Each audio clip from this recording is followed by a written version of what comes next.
नमस्ते मेरे प्यारे दोस्तों, आज मैं आपको सुनाऊंगी प्रेमचंद जी का उपन्यास गोदान भाग 1। होरीराम ने दोनों बैलों को सानी पानी देकर अपनी स्त्री धनिया से कहा, गोबर को ऊख गोड़ने भेज देना, मैं न जाने कब लौटूं, जरा मेरी लाठी दे दे। धनिया के दोनों हाथ गोबर से भरे थे, उपले पात कर आई थी। बोली, अरे कुछ रस पानी तो कर लो, ऐसी जल्दी क्या है। होरी ने अपने झुर्रियों से भरे हुए माथे को सिकोड़ कर कहा, तुझे रस पानी की पड़ी है, मुझे ये चिंता है कि अबेर हो गई तो मालिक से भेंट न होगी। स्नान पूजा करने लगेंगे तो घंटों बैठे बीत जाएगा। इसी से तो कहती हूँ कुछ जलपान कर लो, और आज न जाओगे तो कौन हरज होगा। अभी तो परसों गए थे। तू जो बात नहीं समझती उसमें टांग क्यों अड़ाती है भाई। मेरी लाठी दे दे और अपना काम देख। यह इसी मिलते जुलते रहने का प्रसाद है कि अब तक जान बची हुई है, नहीं कहीं पता न लगता कि किधर गए। गांव में इतने आदमी तो हैं, किस पर बेदखली नहीं आई, किस पर कुर्की नहीं आई। जब दूसरे के पांवों तले अपनी गर्दन दबी हुई है तो उन पांवों को सहलाने में ही कुशल है। धनिया इतनी व्यवहार कुशल न थी। उसका विचार था कि हमने जमींदार के खेत जोते हैं तो वह अपना लगान ही तो लेगा। उसकी खुशामद क्यों करें, उसके तलवे क्यों सहलाएं। यद्यपि अपने विवाहित जीवन के इन 20 वर्षों में उसे अच्छी तरह अनुभव हो गया था कि चाहे कितनी ही कतरब्योत करो, कितना ही पेटतन काटो, चाहे एक एक कौड़ी को दांत से पकड़ो, मगर लगान का बेबाक होना मुश्किल है। फिर भी वह हार न मानती थी और इस विषय पर स्त्री पुरुष में आए दिन संग्राम छिड़ा रहता था। उसकी 6 संतानों में अब केवल 3 जिंदा हैं। एक लड़का गोबर कोई 16 साल का और 2 लड़कियां सोना और रूपा 12 और 8 साल की। 3 लड़के बचपन ही में मर गए। उसका मन आज भी कहता था अगर उनकी दवा दवाई होती तो वे बच जाते, पर वह एक ढेले की दवा भी न मंगवा सकी थी। उसकी ही उम्र अभी क्या थी, 36वां ही साल तो था, पर सारे बाल पक गए थे, चेहरे पर झुर्रियां पड़ गई थी, सारी देह ढल गई थी। वह सुंदर गिरवा रंग संवला गया था और आंखों से भी कम सूझने लगा था। पेट की चिंता ही के कारण तो कभी तो जीवन का सुख न मिला। इस चिरस्थायी जीर्णावस्था ने उसके आत्मसम्मान को उदासीनता का रूप दे दिया था। जिस गृहस्थी में पेट की रोटियां भी न मिले उसके लिए इतनी खुशामद क्यों। इस परिस्थिति से उसका मन बराबर विद्रोह किया करता था और 2-4 घुड़कियां खा लेने पर ही उसे यथार्थ का ज्ञान होता था। उसने परास्त होकर होरी की लाठी, मिर्चई, जूते, पगड़ी और तमाकू का बटुआ लाकर सामने पटक दिए। होरी ने उसकी ओर आंखें तरेर कर कहा, क्या ससुराल जाना है जो 5 पोशाक लाई है। ससुराल में भी तो कोई जवान साली सलहज नहीं बैठी है जिसे जाकर दिखाऊं। होरी के गहरे सांवले पिचके हुए चेहरे पर मुस्कुराहट की मृदुता झलक पड़ी। धनिया ने लजाते हुए कहा, ऐसे ही बड़े सजीले जवान हो कि साली सलहजे तुम्हें देखकर रीझ जाएंगी। होरी ने फटी हुई मिर्जई को बड़ी सावधानी से तह करके खाट पर रखते हुए कहा, तो क्या तू समझती है मैं बूढ़ा हो गया।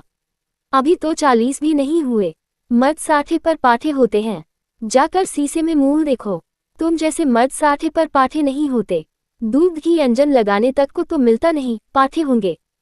तुम्हारी दशा देख देख कर तो मैं और भी सूखी जाती हूँ कि भगवान ये बुढ़ापा कैसे कटेगा, किसके द्वार पर भीख मांगेंगे। होरी की वह क्षणिक मृदुता यथार्थ की इस आंच में झुलस गई। लकड़ी संभलता हुआ बोला, 60 तक पहुँचने की नौबत न आने पाएगी धनिया, इसके पहले ही चल देंगे। धनिया ने तिरस्कार किया, अच्छा रहने दो, मत अशुभ मुंह से निकालो। तुमसे कोई अच्छी बात भी कहे तो लगते हो कोसने। होरी कंधों पर लाठी रखकर घर से निकला तो धनिया द्वार पर खड़ी उसे देर तक देखती रही। उसके निराशा भरे शब्दों ने धनिया की चोट खाए हुए हृदय में आतंक में कंपन सा डाल दिया था। वह जैसे अपने नारीत्व के संपूर्ण तप और व्रत से अपने पति को अभय दान दे रही थी। उसके अंतःकरण से जैसे आशीर्वादों का व्यूह सा निकलकर होरी को अपने अंदर छिपाए लेता था। विपन्नता के इस अथाह सागर में सोहाग ही वह तृण था जिसे पकड़े हुए वह सागर को पार कर रही थी। इन असंगत शब्दों ने यथार्थ के निकट होने पर भी मानो झटका देकर उसके हाथ से वह तिनके का सहारा छीन लेना चाहा। बल्कि यथार्थ के निकट होने के कारण ही उनमें इतनी वेदना शक्ति आ गई थी। काना कहने से काने को जो दुख होता है वह क्या 2 आंखों वाले आदमी को हो सकता है। होरी कदम बढ़ाए चला जाता था। पगडंडी के दोनों ओर ऊख के पौधों की लहराती हुई हरियाली देखकर उसने मन में कहा, भगवान कहीं गौ से बरखा कर दे और दाढ़ी भी सुभीते से रहे तो एक गाय जरूर लेगा। देसी गायें तो न दूध दे न उनके बछवे ही किसी काम के हों। बहुत हुआ तो तेली के कोल्हू में चले, नहीं वो कछाई गाय लेगा, उसकी खूब सेवा करेगा, कुछ नहीं तो 4-5 सेर दूध होगा। गोबर दूध के लिए तरस तरस रह जाता है। इस उम्र में न खाया पिया तो फिर कब खाएगा। साल भर भी दूध पी ले तो देखने लायक हो जाए। बछड़े भी अच्छे बैल निकलेंगे। 200 से कम की गोई न होगी। फिर गऊ से ही तो द्वार की शोभा है। सवेरे सवेरे गऊ के दर्शन हो जाया तो क्या कहना। न जाने कब ये साध पूरी होगी, कब वह शुभ दिन आएगा। हर एक गृहस्थ की भांति होरी के मन में भी गऊ की लालसा चिरकाल से संचित चली आती थी। यही उसके जीवन का सबसे बड़ा स्वप्न, सबसे बड़ी साध थी। बैंक के सूद से चैन करने या जमीन खरीदने या महल बनवाने की विशाल आकांक्षाएं उसके नन्हे से हृदय में कैसे समाती। जेठ का सूर्य आमों के झुरमुट से निकलकर आकाश पर छाई हुई लालिमा को अपने रजत प्रताप से तेज प्रदान करता हुआ ऊपर चढ़ रहा था और हवा में गर्मी आने लगी थी। दोनों ओर खेतों में काम करने वाले किसान उसे देखकर राम राम करते और सम्मान भाव से चिलम पीने का निमंत्रण देते थे, पर होरी को इतना अवकाश कहाँ था। उसके अंदर बैठी हुई सम्मान लालसा ऐसा आदर पाकर उसके सूखे मुख पर गर्व की झलक पैदा कर रही थी। मालिकों से मिलते जुलते रहने ही का तो ये प्रसाद है कि सब उसका आदर करते हैं। नहीं उसे कौन पूछता 5 बीघे के किसान की बिसात ही क्या। ये कम आदर नहीं है कि 3-3, 4-4 हल वाले महतो भी उसके सामने सिर झुकाते हैं। अब वह खेतों के बीच की पगडंडी छोड़कर एक खलेटी में आ गया था, जहां बरसात में पानी भर जाने के कारण तरी रहती थी और जेठ में कुछ हरियाली नजर आती थी। आसपास के गांवों की गुएं यहाँ चरने आया करती थीं। उस उमस में भी यहाँ की हवा में कुछ ताजगी और ठंडक थी। होरी ने 2-3 सांसें जोर से लीं। उसके जी में आया कुछ देर यही बैठ जाए। दिन भर तो लू लपट में मरना है ही। कई किसान इस गड्ढे का पट्टा लिखाने को तैयार थे, अच्छी रकम देते थे, पर ईश्वर भला करे राय साहब का कि उन्होंने साफ कह दिया, यह जमीन जानवरों की चराई के लिए छोड़ दी गई है और किसी दाम पर भी न उठाई जाएगी। कोई स्वार्थी जमींदार होता तो कहता गए जाया भाड़ में, हमें रुपए मिलते हैं, क्यों छोड़े। पर राय साहब अभी तक पुरानी मर्यादा निभाते आते हैं। जो मालिक प्रजा को न पाले वह भी कोई आदमी है। सहसा उसने देखा, भोला अपनी गाय लिए इसी तरफ चला आ रहा है। भोला इसी गांव से मिले हुए पुरवे का ग्वाला था और दूध मक्खन का व्यवसाय करता था। अच्छा दाम मिल जाने पर कभी कभी किसानों के हाथ गायें बेच भी देता था। होरी का मन उन गायों को देखकर ललचा गया। अगर भोला वह आगे वाली गाय उसे दे तो क्या कहना, रुपए आगे पीछे देता रहेगा। वह जानता था घर में रुपए नहीं हैं, अभी तक लगान नहीं चुकाया जा सका, बिसेसर साह का देना भी बाकी है, जिस पर आने रुपए का सूद चढ़ रहा है। लेकिन दरिद्रता में जो एक प्रकार की अदूरदर्शिता होती है, वह निर्लजता जो तकाजे, गाली और मार से भी भयभीत नहीं होती, उसने उसे प्रोत्साहित किया। बरसों से जो साध मन को आंदोलित कर रही थी, उसने उसे विचलित कर दिया।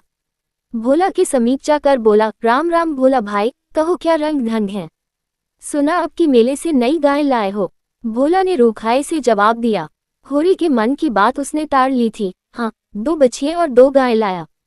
पहली वाली गायें सब सूख गई थी, बधी पर दूध न पहुंचे तो गुजर कैसे हो। होरी ने आगे वाली गाय के पुट्टे पर हाथ रखकर कहा, दुधार तो मालूम होती है। कितने मेली। भोला ने शान जमाए, अब की बाजार तेज रहा महतो, इसके 80 रुपए देने पड़े। आंखें निकल गईं। 30-30 रुपए तो दोनों कलोरों के दिए। तिस पर गाहक रुपए का 8 सेर दूध मांगता है। बड़ा भारी कलेजा है तुम लोगों का भाई, लेकिन फिर लाए भी तो वह माल की यहाँ 10-5 गांवों में तो किसी के पास निकलेगी नहीं। भोला पर नशा चढ़ने लगा। बोला, राय साहब इसके 100 रुपए देते थे, दोनों कलोरों के 50-50 रुपए, लेकिन हमने न दिए। भगवान ने चाहा तो 100 रुपए इसी बयान में पीट लूंगा, इसमें क्या संदेह है भाई। मालिक क्या खा के लेंगे, नजराने में मिल जाए तो भले ले लें। ये तुम्ही लोगों का गुर्दा है कि अंजुली भर रुपए तकदीर के भरोसे गिन देते हो। यही जी चाहता है कि इसके दर्शन करता रहूं। धन्य है तुम्हारा जीवन की गौओं की इतनी सेवा करते हो। हमें तो गाय का गोबर भी मयस्सर नहीं। गिरस्त के घर में एक गाय भी न हो तो कितनी लज्जा की बात है। साल के साल बीत जाते हैं, गुरस के दर्शन नहीं होते। घरवाली बार बार कहती है, बोला भैया से क्यों नहीं कहते। मैं कह देता हूँ, कभी मिलेंगे तो कहूँगा। तुम्हारे स्वभाव से बड़ी प्रसन्न रहती है। कहती है, ऐसा मर्द ही नहीं देखा कि जब बातें करेंगे नीची आंखें करके कभी सिर नहीं उठाते। भोला पर जो नशा चढ़ रहा था, उसे इस भरपूर प्याले ने और गहरा कर दिया। बोला, आदमी वही है जो दूसरों की बहू बेटी को अपनी बहू बेटी समझे। जो दुष्ट किसी महरिया की ओर ताके, उसे गोली मार देना चाहिए। ये तुमने लाख रुपए की बात कह दी भाई। बस सज्जन वही जो दूसरों की आबरू समझे। जिस तरह मर्द के मर जाने से औरत अनाथ हो जाती है, उसी तरह औरत के मर जाने से मर्द के हाथ पांव टूट जाते हैं। मेरा तो घर उजड़ गया महतो, कोई एक लोटा पानी देने वाला भी नहीं। गत वर्ष भोला की स्त्री लू लग जाने से मर गई थी।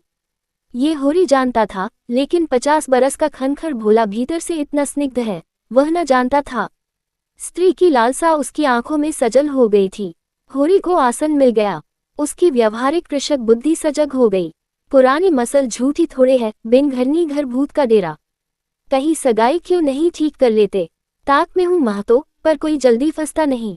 150 खर्च करने को भी तैयार हूँ, जैसी भगवान की इच्छा। अब मैं भी फिराक में रहूंगा, भगवान चाहेंगे तो जल्दी घर बस जाएगा।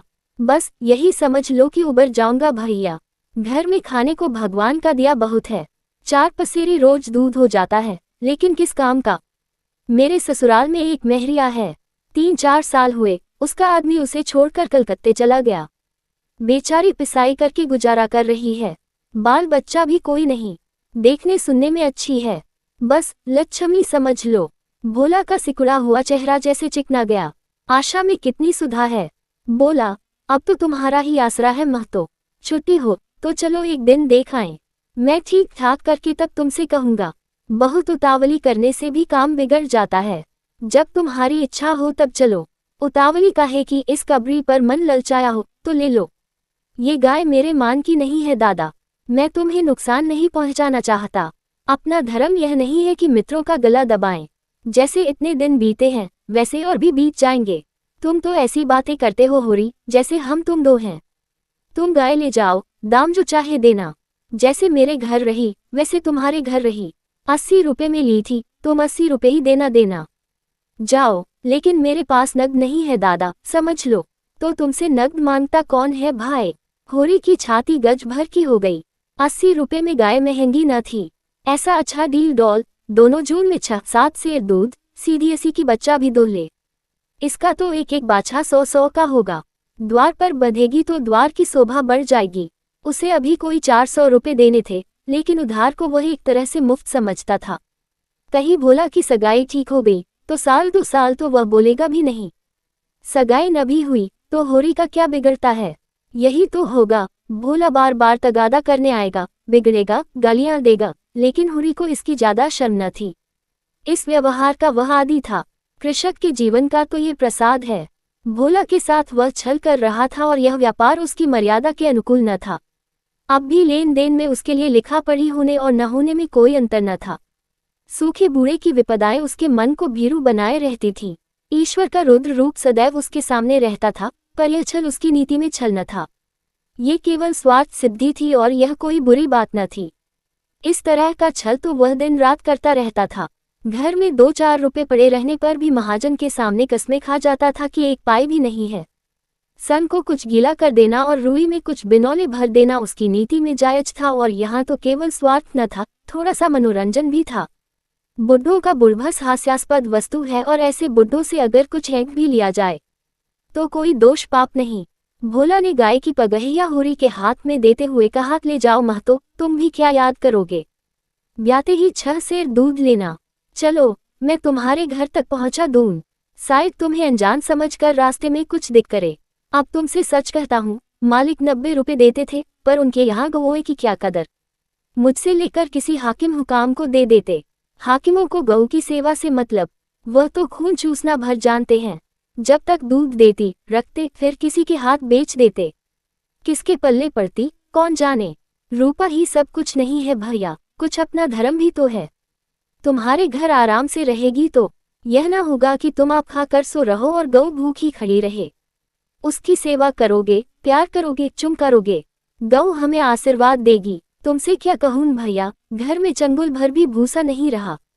रुपए सब बाजार में निकल गए। सोचा था महाजन से कुछ लेकर भूसा ले लेंगे, लेकिन महाजन का पहला ही नहीं चुका। उसने इनकार कर दिया। इतने जानवरों को क्या खिलाएं, यही चिंता मारे डालती है। चुटकी चुटकी भर खिलाऊं तो मन भर रोज का खर्च है। भगवान ही पार लगाएं तो लगे। होरी ने सहानुभूति के स्वर में कहा, तुमने हमसे पहले क्यों नहीं कहा? हमने एक गाड़ी भूसा बेच दिया। भोला ने माथा ठोककर कहा, इसीलिए नहीं कहा भैया कि सबसे अपना दुख क्यों रोऊं, बांटता कोई नहीं, हंसते सब हैं। जो गायें सूख गई हैं उनका गम नहीं, पत्ती सत्ती खिलाकर जिला लूंगा, लेकिन अब ये तो रात बिना नहीं रह सकती। हो सके तो 10-20 रुपए भूसे के लिए दे दो। किसान पक्का स्वार्थी होता है, इसमें संदेह नहीं। उसकी गांठ से रिश्वत के पैसे बड़ी मुश्किल से निकलते हैं। भाव ताव में भी वह चौकस होता है। ब्याज की एक एक पाई छुड़ाने के लिए वह महाजन की घंटों चिरौरी करता है। जब तक पक्का विश्वास न हो जाए वह किसी के फुसलाने में नहीं आता, लेकिन उसका संपूर्ण जीवन प्रकृति से स्थायी सहयोग है। वृक्षों में फल लगते हैं, उन्हें जनता खाती है। खेती में अनाज होता है, वह संसार के काम आता है। गाय के थन में दूध होता है, वह खुद पीने नहीं जाती, दूसरे ही पीते हैं। मेघों से वर्षा होती है, उससे पृथ्वी तृप्त होती है। ऐसी संगति में कुत्सित स्वार्थ के लिए कहाँ स्थान। होरी किसान था और किसी के जलते हुए घर में हाथ सेंकना उसने सीखा ही न था। भोला की संकट कथा सुनते ही उसकी मनोवृत्ति बदल गई। पगहिया को भोला के हाथ में लौटाता हुआ बोला, रुपए तो दादा मेरे पास नहीं है। हाँ, थोड़ा सा भूसा बचा है, वह तुम्हें दूंगा। चल कर उठवा लो। भूसे के लिए तुम गाय बेचोगे और मैं लूंगा, मेरे हाथ न कट जाएंगे। भोला ने आर्द्रकंठ से कहा, तुम्हारे बैल भूखों न मरेंगे। तुम्हारे पास भी ऐसा कौन सा बहुत सा भूसा रखा है? नहीं दादा, अब की भूसा अच्छा हो गया था। मैंने तुमसे नाहक भूसे की चर्चा की, तुम न कहते और पीछे से मुझे मालूम होता तो मुझे बड़ा रंज होता कि तुमने मुझे इतना गैर समझ लिया। अवसर पड़ने पर भाई की मदद भाई न करे तो काम कैसे चले? मुदा ये गाय तो लेते जाओ। अभी नहीं दादा, फिर ले लूंगा। तो भूसे के दाम दूध में कटवा लेना। होरी ने दुखित स्वर में कहा, दाम कौड़ी की इसमें कौन बात है दादा। मैं 1-2 जून तुम्हारे घर खा लूं तो तुम मुझसे दाम मांगोगे, लेकिन तुम्हारे बैल भूखों मरेंगे कि नहीं? भगवान कोई न कोई सबील निकालेंगे ही। आसार सिर पर है, कड़वी बोलूंगा, मगर यह गाय तुम्हारी हो गई। जिस दिन इच्छा हो आकर ले जाना। किसी भाई का लीलाम पर चढ़ा हुआ बैल लेने में जो पाप है वह इस समय तुम्हारी गाय लेने में है। होरी में बाल की खाल निकालने की शक्ति होती तो वह खुशी से गाय लेकर घर की राह लेता।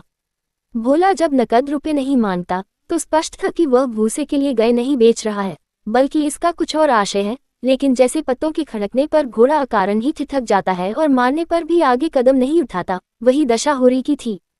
संकट की चीज लेना पाप है, ये बात जन्म जन्मांतरों से उसकी आत्मा का अंश बन गई थी।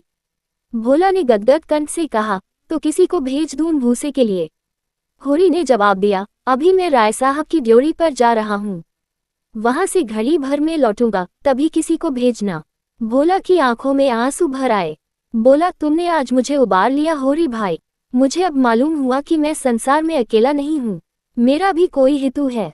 एक क्षण के बाद उसने फिर कहा, उस बात को भूल न जाना।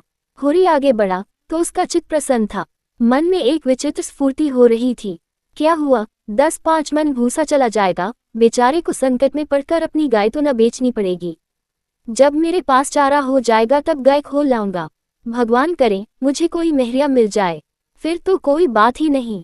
उसने पीछे फिर कर देखा। कबरी गाय पूंछ से मक्खियां उड़ाती, सिर हिलाती, मस्तानी मंद गति से झूमती चली जाती थी, जैसे बांदियों के बीच में कोई रानी हो। कैसा शुभ होगा वह दिन जब ये कामधेनु उसके द्वार पर बंधेगी। दोस्तों, यहाँ पर गोदान का पार्ट 1 समाप्त होता है। गोदान पार्ट 2 देखने के लिए डिस्क्रिप्शन में दिए लिंक पर क्लिक करें, या फिर गोदान प्लेलिस्ट में जाकर आप गोदान के सारे पार्ट देख सकते हैं। धन्यवाद दोस्तों। वीडियो को लाइक करें और अपनी राय कमेंट बॉक्स में ज़रूर दें, और हाँ, चैनल को सब्सक्राइब भी कर लें ताकि आपको हमारे सारे अपडेट्स मिलते रहें।